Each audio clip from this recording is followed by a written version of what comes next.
Bengal election BJP जीत तो गई, लेकिन क्या वो अपना सरकार बना पाएगी? क्या बीजेपी ने चीटिंग से जीत हासिल की? क्या बंगाल में सच में जनता ने वोट दिया या कुछ और हुआ? क्या वोट चोरी करना आसान है? क्या इतनी बड़ी जीत सिर्फ पॉपुलैरिटी से मिलती है? और सबसे बड़ा सवाल जो बीजेपी कर रही है, क्या उसे ही हम डिक्टेटरशिप कहते हैं? Even prime minister Narendra Modi को हिटलर से कंपेयर करना कितने हद तक सही है, चलिए जानते हैं आज की इस वीडियो में। पश्चिम बंगाल में बीजेपी जीत तो गई, लेकिन किसी भी पार्टी को अपने सीएम बनाने के लिए पहली पार्टी के जो सीएम होते हैं उन्हें इस्तीफा देना होता है। लेकिन यहाँ पर ममता बनर्जी का कहना है कि मैं इस्तीफा नहीं दूंगी।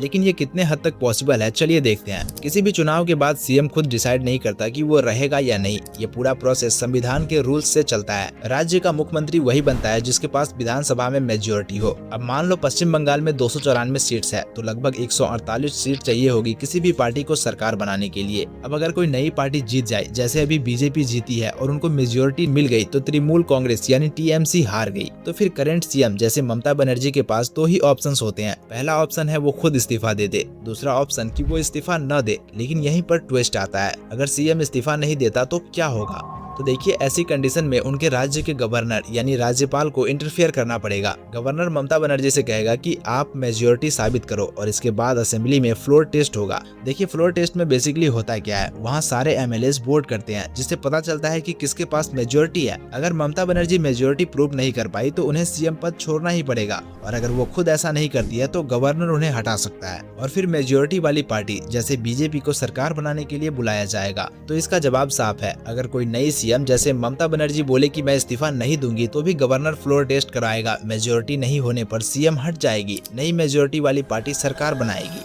अब बहुत से लोग कहते हैं कि बीजेपी ने चीटिंग से जीत हासिल की, और ऑनेस्टली इसे समझने के लिए इमोशंस नहीं, सिस्टम कैसे काम करता है ये समझना जरूरी है। पूरे राज्य का इलेक्शन चीटिंग से जीत लेना थ्योरेटिकली पॉसिबल लगता है, लेकिन प्रैक्टिकली बहुत मुश्किल है, ऑलमोस्ट इम्पॉसिबल लेवल है, क्योंकि प्रोसेस मल्टी लेयर सिक्योरिटी वाला होता है। लेकिन छोटे लेवल पर गड़बड़ी के आरोप लगना पॉसिबल है, और हिस्ट्री में ऐसे आरोप लगे भी है। इसे समझने के लिए पहले ये समझो कि इंडिया का इलेक्शन सिस्टम कैसे सिक्योर होता है। तो इलेक्शन को कंडक्ट करता है इलेक्शन कमीशन ऑफ इंडिया, जैसे ईवीएम प्लस वीवीपैट जैसे सिस्टम। जब कोई वोटर वोट डालता है तो वोट इलेक्ट्रॉनिक वोटिंग मशीन में जाता है, साथ में कुछ सेकंड के लिए वीवीपैट भी दिखता है। मतलब अगर कोई बोले ईवीएम हैक हुआ है तो वीवीपैट स्लिप से क्रॉस चेक हो सकता है। दूसरी ओर बूथ पर कड़ी निगरानी रखी जाती है। हर बूथ पर पोलिंग एजेंट्स, हर पार्टी के लोग, सीसीटीवी, ऑब्जर्व, सिक्योरिटी फोर्सेस भी होती है। कोई भी सस्पिशियस चीज तुरंत कंप्लीट हो जाती है। वोटिंग खत्म होने के बाद ईवीएम को सील करके स्ट्रॉन्ग रूम में रखा जाता है। 24/7 सीसीटीवी प्लस पार्टीज के लोग बाहर बैठे रहते हैं। काउंटिंग के समय भी हर पार्टी के एजेंट्स मौजूद होते हैं। रैंडम वीवीपैट वेरिफिकेशन भी होता है। मान लो किसी स्टेट में 294 सीट्स है, अगर किसी को 150 प्लस सीट जीतनी है तो उसे लाखों वोटर्स मैनिपुलेट करने होंगे, वो भी हजारों बूथ्स पर सिक्योरिटी के बीच। और प्रैक्टिकली ये मास लेवल चीटिंग करना ऑलमोस्ट इम्पॉसिबल है। तो इन सबसे ये बिल्कुल क्लियर होता है कि चीटिंग करना पॉसिबल ही नहीं है किसी भी पार्टी के लिए।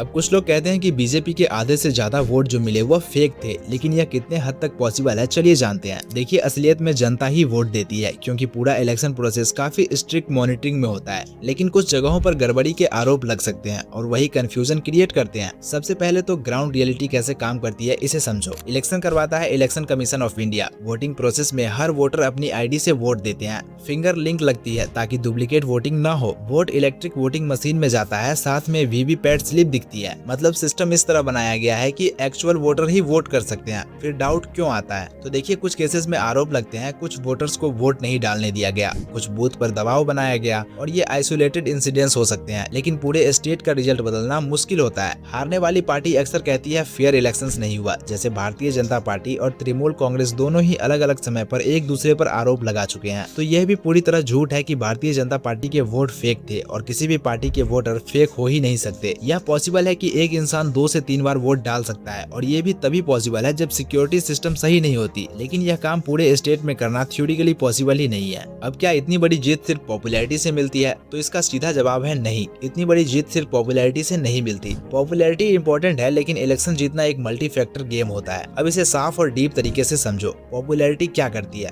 अगर कोई पार्टी जैसे भारतीय जनता पार्टी या तृणमूल कांग्रेस पॉपुलर है तो लोगों में पहचान होती है, ट्रस्ट बनता है, वोटर्स उन पर कंसीडर करते हैं। लेकिन सिर्फ पसंद करना वोट देना नहीं होता। वोट तब मिलता है जब कोई चीजें साथ में काम करती हो, जैसे सीएम पीएम कैंडिडेट की इमेज। लोगों को लगता है ये हैंडल कर सकता है, और बीजेपी के लिए प्राइम मिनिस्टर नरेंद्र मोदी का फेस सबसे पावरफुल है। तो सिंपल सी बात यह है कि पॉपुलैरिटी स्पार्क देती है, लेकिन इलेक्शन जीतना स्ट्रेटेजी और सिस्टम तय करती है।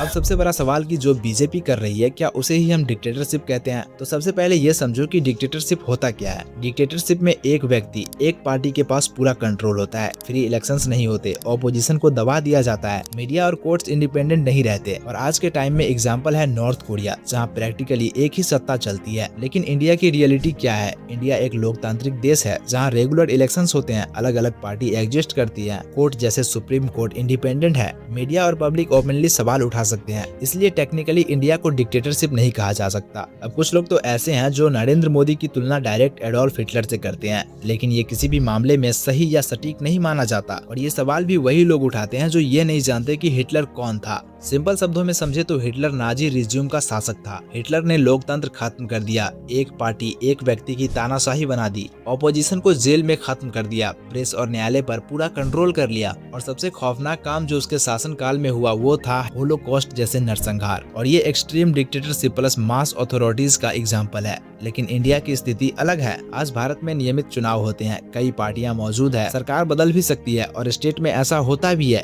कोर्ट और संविधान काम कर रहे हैं, इसलिए स्ट्रक्चर अभी भी लोकतांत्रिक डेमोक्रेसिक है। सरकार की आलोचना करना बिल्कुल नॉर्मल है और जरूरी भी है, लेकिन हर स्ट्रॉन्ग या कंट्रोवर्शियल सरकार हिटलर नहीं होती। ऐसी तुलना तभी मीनिंगफुल होती है जब लोकतंत्र पूरी तरह खत्म हो जाए, ऑपोजिशन और राइट्स दबा दिए जाए, और भारत में अभी ये स्थिति नहीं है। अगर आप भी ऐसे ही टॉपिक्स को फैक्ट्स और क्लियरिटी के साथ समझना चाहते हैं, जहां आपको सिर्फ ओपिनियंस ही नहीं बल्कि पूरा सच समझ आए, तो इस चैनल को सब्सक्राइब जरूर कर लेना।